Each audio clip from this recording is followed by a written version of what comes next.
Salve, salve, meus queridos! Professor Red aqui e hoje a aula é sobre leis da refração.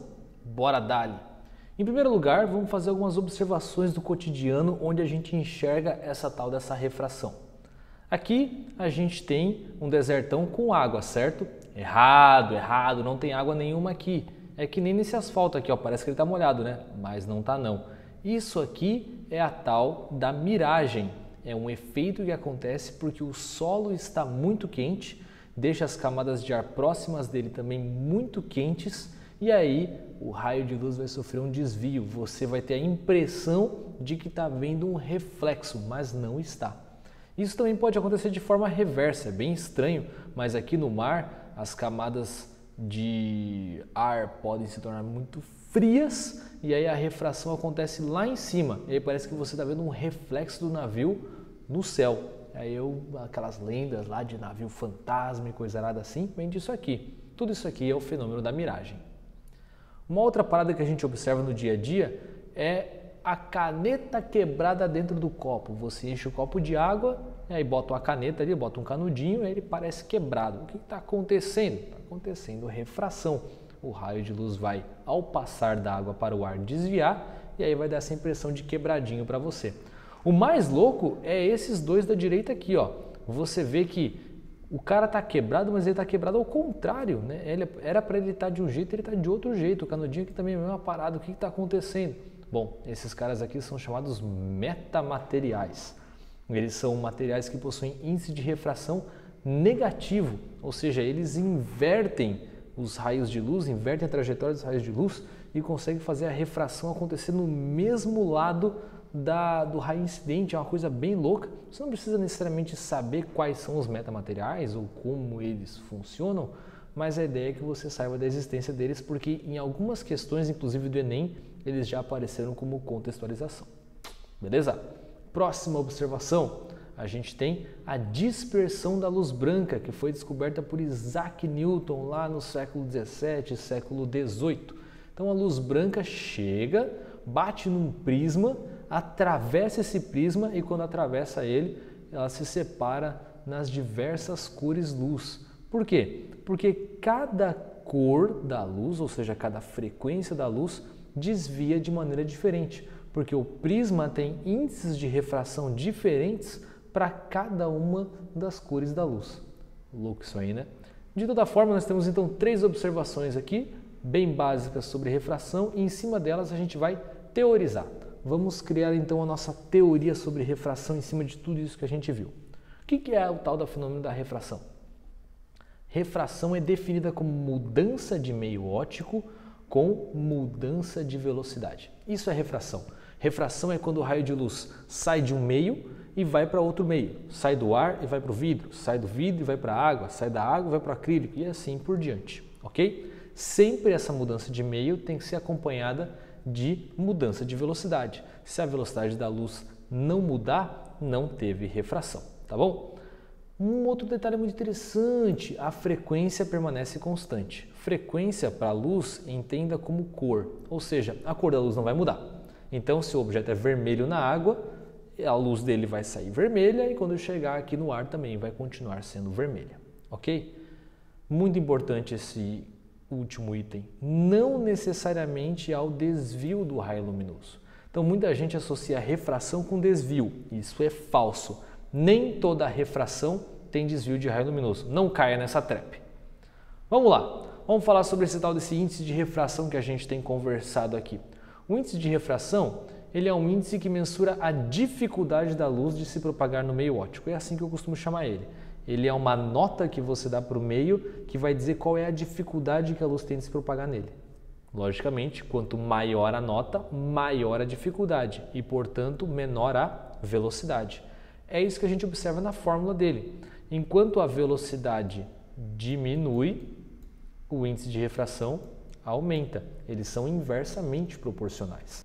N é o índice de refração do meio, C é a velocidade de propagação da luz no vácuo, que é a maior velocidade possível para a luz, e V é a velocidade de propagação da luz no meio a ser considerado. Então veja que o valor mínimo possível para N é 1. Quando que n vai ser igual a 1? Quando C for igual a V, ou seja, no vácuo. No vácuo, o índice de refração é igual a 1. Para todo meio material, o índice de refração vai ser maior do que 1. Então, por exemplo, para o ar, o índice de refração é 1,00001. Para o vidro, é 1,5. Para a água, 1,3. Para o diamante, 2,5. E assim por diante, beleza? Cada meio tem o seu índice de refração.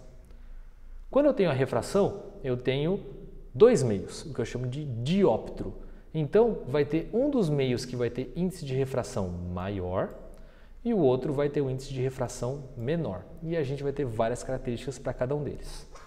O meio que tem índice de refração maior vai ser chamado de mais refringente. Ele vai ser o meio mais difícil, ou seja, aquele em que a luz viaja com menor velocidade. Já o meio com índice de refração menor, ele é chamado de menos refringente. Ele vai ser o meio em que a luz é mais rápida e, portanto, ele vai ser chamado de meio mais fácil. Tranquilo?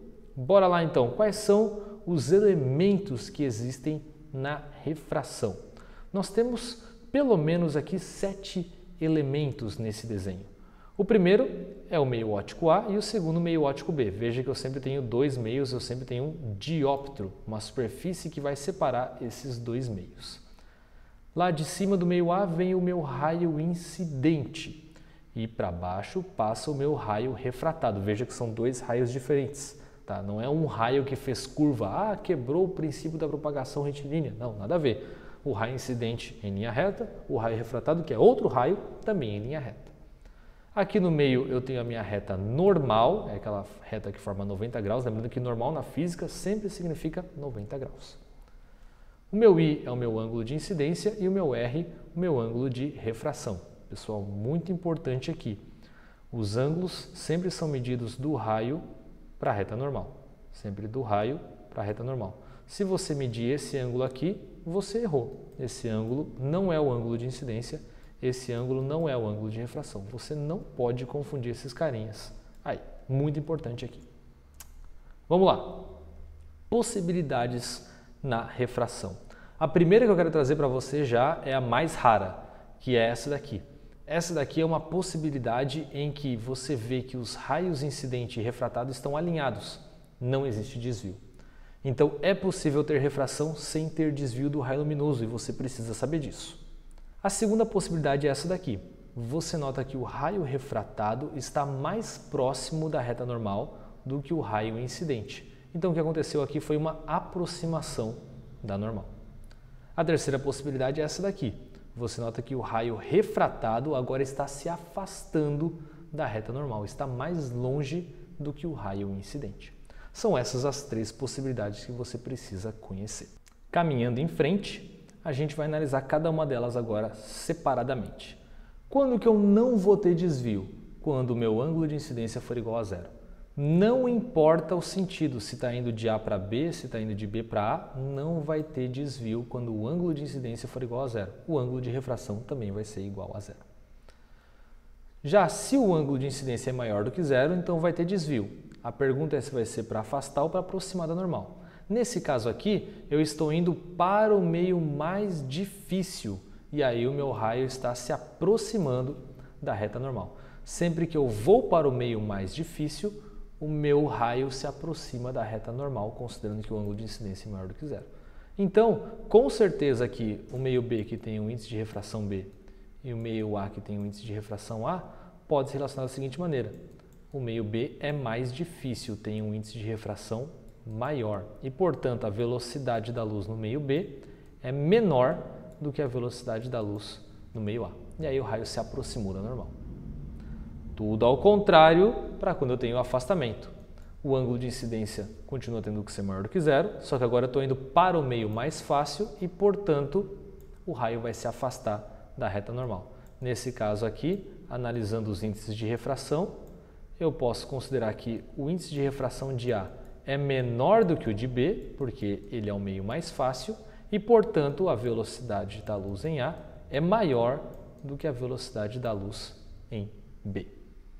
Se você precisar fazer alguma conta, você pode utilizar a lei de Snell-Descartes, que diz que o índice de refração do meio de incidência vezes o seno do ângulo de incidência é igual ao índice de refração do meio de refração vezes o seno do ângulo de refração.